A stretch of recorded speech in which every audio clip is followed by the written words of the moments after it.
בשיעור הקודם על אמונת המקרא, מחשבת המקרא, פרסנו את המסגרת שבעקבות קויפמן, של מסגרת שבמובן מסוים כוללת את תפיסת המקרא בכללו, העמדה של אמונת הייחוד מול המיתוס, ההשלכות של ההבחנה הזאת על תפיסת הפולחן, על תפיסת ההיסטוריה, על תפיסת הנבואה. הבענו גם ביקורות שעלו על התמונה של קויפמן. היה עדיף לקרוא לזה לא תולדות האמונה הישראלית, אלא תולדות האמונה המקראית, כי כל מה שאנחנו יודעים מממצאים ארכיאולוגיים, מדברים אחרים, זה לא כך שאמונת המקרא הייתה אמונת כל ישראל כל הזמן. אולי גם לדבר על אמונות המקרא ברבים, כי יש בתוך המקרא זרמים ומגמות שונות. היום אני רוצה לעסוק בשלבים נוספים, אנחנו במבוא וכל דבר הוא רק פתיחה בעצם, לפתוח נושא שקשור במסר הייחודי של הנבואה. אנחנו רגילים לראות הנביא הוא תופעה שמלווה את המקרא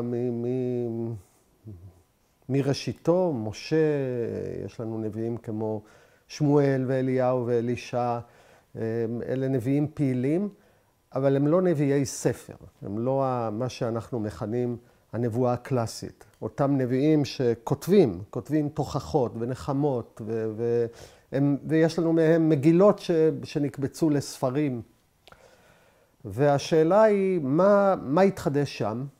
ולא רק מה התחדש שם, אלא כיצד החידושים הרעיוניים, המחשבתיים שעולים בתוך הספרות הזאת, בעצם מעדדים לאורך כל המסורת של המחשבה היהודית. צריך לזכור שהמקרא הוא התשתית של המחשבה היהודית, ולכן כל כך הרבה מהמחשבה היהודית לדורותיה חוזר שוב ושוב אל מוטיבים שנמצאים במקרא, מפתח אותם, מפרש אותם מחדש, מדגיש אותם.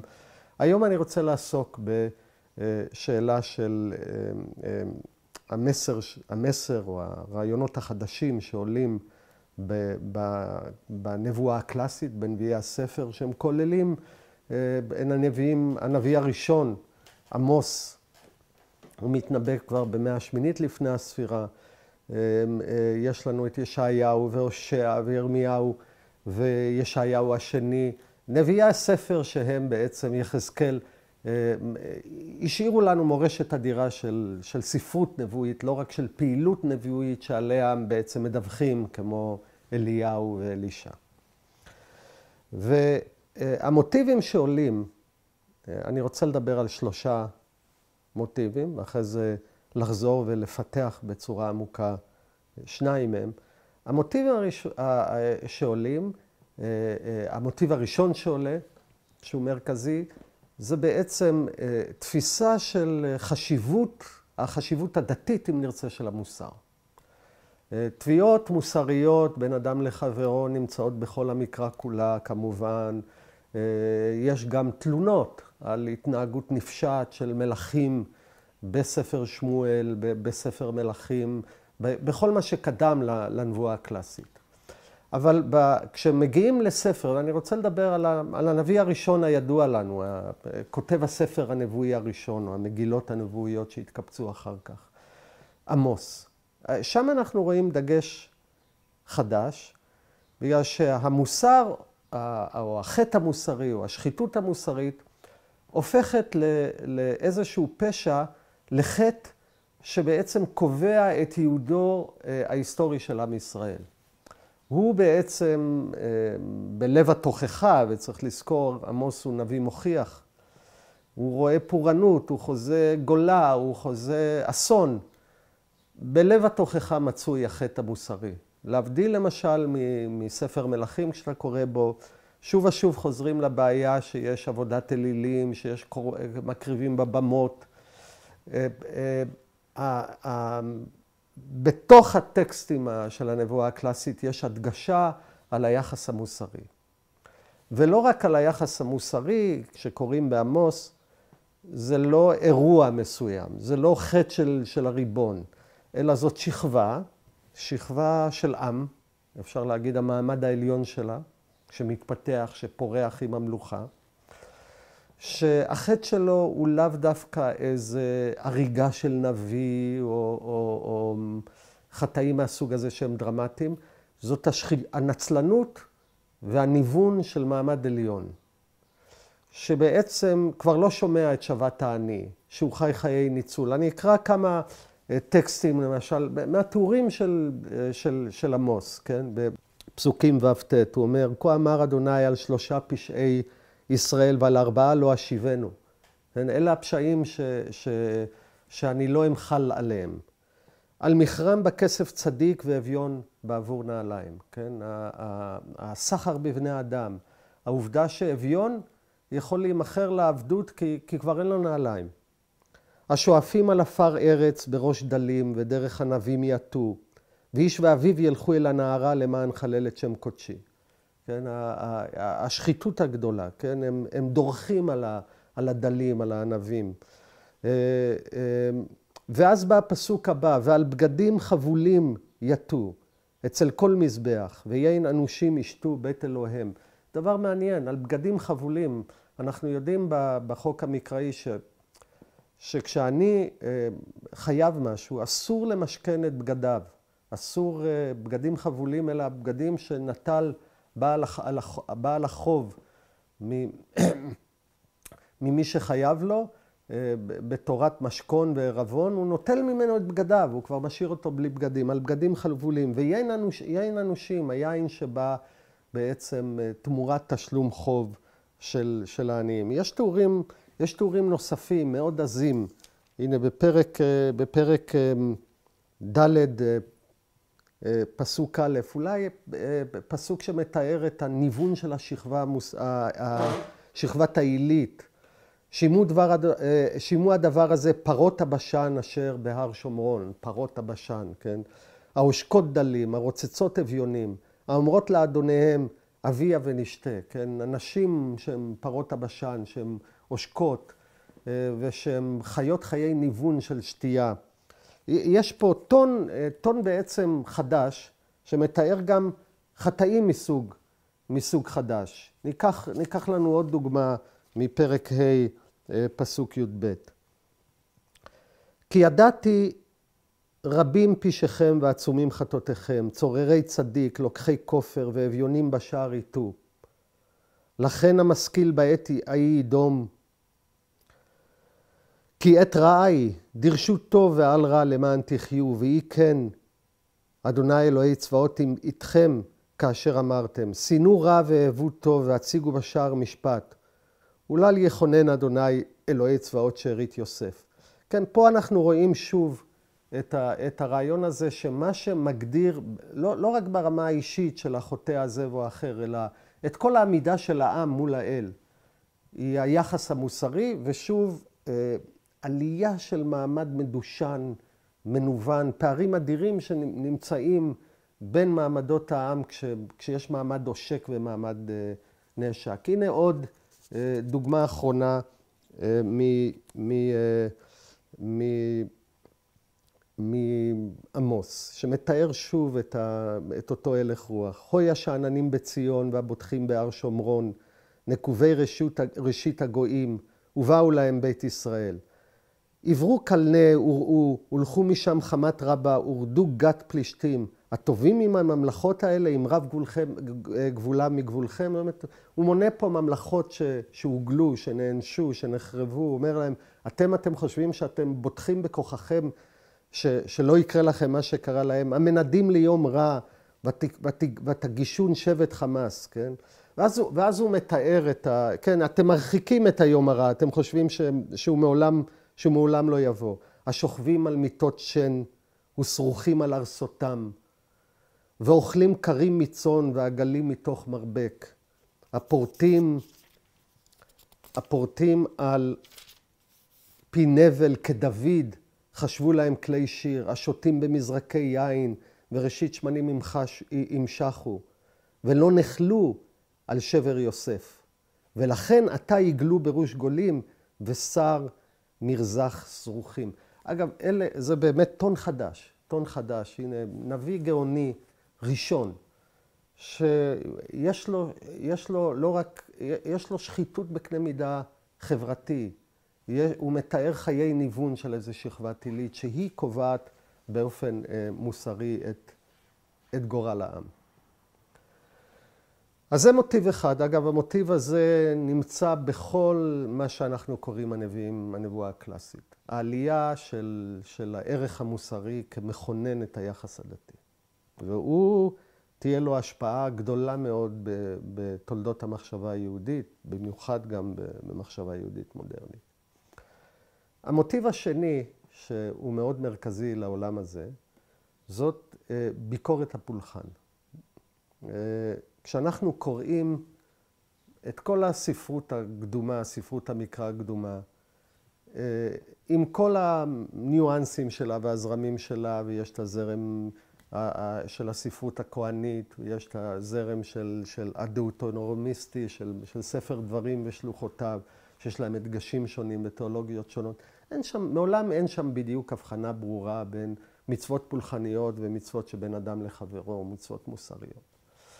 ובמיוחד במקורות הכהניים, ההדגשות על טומאה וטהרה, הם יגדירו האם האל יהיה נוכח, השכינה תהיה נוכחת, תשכון במשכן, בלב העם, בתוך העם, והסתלקותו של האל מן המחנה הוא אסון נורא. אין הבחנה בעצם בין פולחן למוסר, ובנבואה הקלאסית עולה מוטיב חדש, וזה שלמוסר יש ערך תכליתי, הוא תכלית לעצמה, אבל זה לא נכון על פולחן. לפולחן אין ערך כשלעצמו. ואני רוצה לקרוא כמה דוגמאות שוב, כבר מהנביאים הראשונים. ניקח שוב את עמוס, שהוא הנביא הראשון שלנו, כן, בפרק ה', פסוק כ"א, מתחילה אולי הפעם הראשונה שנביא אומר את זה. פרק ה' פסוק כ"ו, הוא אומר, שנאתי מאסתי חגיכם. אני שונא את החגים שבהם אתם מתקבצים במקדשים. ולא אריח בעצותיכם. אני לא אריח את ריח הניחוח של הקורבן שאתם מביאים, של הקטורת שאתם מעלים. כי אם תעלו לי עולות ומנחותכם לא ארצה, ושלם מראיכם לא אביט. אסר מעלי המון שיריך וזמרת נבליך לא אשמע. ויגל כמים משפט וצדקה כנחל איתן. יש פה דחייה של הפולחן, כשהוא לא מלווה בחיים מתוקנים של מוסר.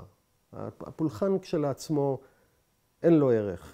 כן? יש פסוק הושע, זה עוד נביא מוקדם, להבדיל מעמוס. עמוס הוא נולד בתקוע, גדל בתקוע, הוא בא מתקוע אל ממלכת ישראל, אל ממלכת אפרים, כדי להינבא על מה שעלול לו לקרוא לה. הושע הוא מממלכת ישראל, ואומר את המשפט שאחרי זה יהדהד גם בתולדות הנצרות, כי חסד חפצתי ולא זבח, ודעת אלוהים מעולות. כן? אני לא מעוניין בזבחים, אלא בחסד. ובדעת אלוהים מעולות. דהיינו, מה שמגדיר, ופה ההבדל המאוד מעניין, מה שמגדיר את הערך של החיים המוסריים, כי האל עצמו הוא רב חסד וטוב והיטיב, הבריאה עצמה היא אקט של חסד. וההידמות לו, והיחס בין האדם לאל היא קודם כל בנויה על התשתית הזאת של היחס המוסרי. הפולחן, אין פה שלילה של הפולחן, אין פה טענה שיש לעזוב את הפולחן, או הפולחן הוא מיותר. אבל פולחן שלא בא עם תקינות של חברה, כשלעצמו, לא רק שהוא חסר ערך, הוא מקומם את האל שדוחה אותו, ששולל אותו. הנה דוגמה קלאסית מנביא יותר מאוחר, וכמובן בעל תפקיד אדיר בתולדות הנבואה. אנחנו מדברים על ישעיהו, וישעיהו בפרק הראשון של הספר שוב חוזר על המוטיב הזה שכבר עולה בספר עמוס. שמעו נא דבר אדוני קציני סדום, האזינו תורת אלוהינו עם עמורה, אתם כמו סדום ועמורה. למה לי רוב זבחיכם יאמר אדוני? שבעתי עולות, אלים וחלב ברעים, ודם פרים וכבשים ועתודים, לא חפצתי. כי תבואו לראות פניי, מי ביקש זאת מידכם רמוס חצריי? כן? אני דוחה את העולות ואת הזבחים, כל הקורבנות שאתם מביאים. לא תוסיפו, אבי מנחת שווא, קטורת תועבה היא לי. חודש ושבת, קרוא מקרא, לא אוכל אבן ועצרה. חודשכם ומועדיכם שנא נפשי, והיו עליי לטורח, נלאיתי נשוא. ובפורסכם כפיכם, העלים איני מכם, גם כי תרבו תפילה אינני שומע, ידיכם דמים מלאו. אגב, זה מעניין, זה לא רק דחייה של פולחן הקורבנות כפולחן בעייתי. ואגב, פה אנחנו מדברים על הפולחן הלגיטימי, לא פולחן אלילי. זה לא רק דחייה של פולחן הקורבנות, זה גם דחייה של תפילה. אתה פורס כפיים כשכפיך מלאים דמים. והאל יעלים עיניו. אז הוא אומר, רחצו, יזעקו, הסירו רוע מעלכם מנגד עיניי, חידלו הרע, לימדו היטב, דירשו משפט, אשרו חמוץ, שפטו יתום, ריבו אלמנה. כן? שוב, הדחייה של הפולחן כתכלית לעצמה וההדגשה על המוסר. אגב, טקסט מאוד, מאוד עשיר, מאוד דרמטי, שאנחנו קוראים, זה מעניין, הוא נבחר להיות בתקופה יותר מאוחרת, להיקרא בהפטרה שקוראים ביום כיפור, כן? זה דבר מרתק, הבחירה הזאת בלב ליבו של יום כיפור. אנחנו קוראים טקסט יותר מאוחר מישעיהו השני, ספר ישעיהו מחולק לשני חלקים, כמו שאנחנו יודעים מה שעולה בחקר ישעיהו. ישעיהו הראשון מנבא בימי חזקיה בעיקר, הוא מנבא בתקופת אשור. ישעיהו השני, תקופה הרבה יותר מאוחרת, מפלת בבל, עליית כורש. אבל המוטיבים של דחיית הפולחן כערך עצמאי עולים שם באותה עוצמה. ואני קורא מפרק נ"ח פסוק א', שוב, זאת הפטרה שקוראים ביום כיפור. קרא בגרון אל תחסוך, כשופר רם קולך, והגד לעמי פשעם ולבית יעקב חטאותם. האל אומר לנביא. ואותי יום יום ידרושון, ודעת דרכי יחפצון, כגוי אשר צדקה עשה ומשפט אלוהיו לא עזב. ישאלוני משפט צדק, קרבת אלוהים יחפצו. הם כאילו מעוניינים לדעת מהו המשפט ומהו הצדק ומה צריך לעשות. למה צמנו ולא ראית, עינינו נפשנו ולא תדע? יש להם תלונה. למה אנחנו צמים ולא מענים את נפשנו? ואז אין ביום צומכם תמצאו חפץ, וכל עצבכם תנגושו. אין לריבו מצה תצומו, ולהכות באגרוף רשע. לא תצומו כיום להשמיע ברמרום קולכם. הוא אומר, הצום הזה הוא מלווה באלימות, בשחיתות מוסרית. הכזה יום צום מבחרהו? האם זה יום הצום שאני בוחר בו? יום ענות אדם נפשו, על החוף כאגמון ראשו, אתה כופף את ראשך כמו צמח, כן? צמח הביצה, האגמון שהוא נחפף. כן? הצביעות הזאת, ההתחסדות הזאת של הצום ושל כפיפות הראש. שק ואפר יציע, על הזה תקרא צום ויום רצון לאדוני. ואתה מציע את שק ואפר וכו', כל פעולות העינוי האלה. הלא זה צום מבחרהו, זה הצום שאני בוחר. פתח חרצובות רשע, עטר אגודות מותה, ושלח רצוצים חופשיים, וכל מותה תנתקו. שחרור העבדים, שחרור כל אותם אנשים שבגלל חובות שהצטברו להם הם היו צריכים למכור את עצמם. הלא פרוס לרעב לחמך, ועניים מרודים תביא בית. כי תראה ערום וכיסיתו, ומבשרך לא תתעלם. אז יבקע כשחר אורך, וארוחתך מהרה תצמח, והלך לפניך צדקך, כבוד אדוני יעשך. זה מוטיב מאוד מעניין. אגב, שוב אני אומר, זה מעניין, כי פה יש שלילה, שוב, לא רק של קורבן, אלא של צום, של תענית, של איסורי האדם שמביא על עצמו איסורים כדי להתכפר. דבר שהם מצווים עליו בספר ויקרא כשמדברים על יום כיפור. והנה התקפה על הצום שהוא חסר את התיקון החברתי. זאת אומרת, יש לנו בעצם פה שני מוטיבים מרכזיים שעולים בספרות הנבואה, שעניינם העלייה של החטא המוסרי כמה שמגדיר את היחסים הדתיים, כחטא בעל משמעות לגורל ההיסטורי של העם היהודי. ודבר שני, שלילת הפולחן כשהוא לא מקושר ונטוע בחיים של חברה מתוקנת, חברה הוגנת. זה איזשהו, אם נרצה, תרומה משמעותית של הנבואה הקלאסית. אני רוצה לעבור לנושא השלישי. אנחנו נחזור לבעיית ביקורת הכוח והשאלה של הביקורת המוסרית לעיון נוסף. לפני זה אני רוצה לעסוק בעצם בתרומה השלישית של הנבואה הקלאסית, שיש לה, כמו לדיונים האלה שדיברנו על קודם, שהיא מהדהדת בתולדות המסורת היהודית, וזה היחס בין פרטיקולריזם ואוניברסליזם, בין בחירת ישראל לאומות.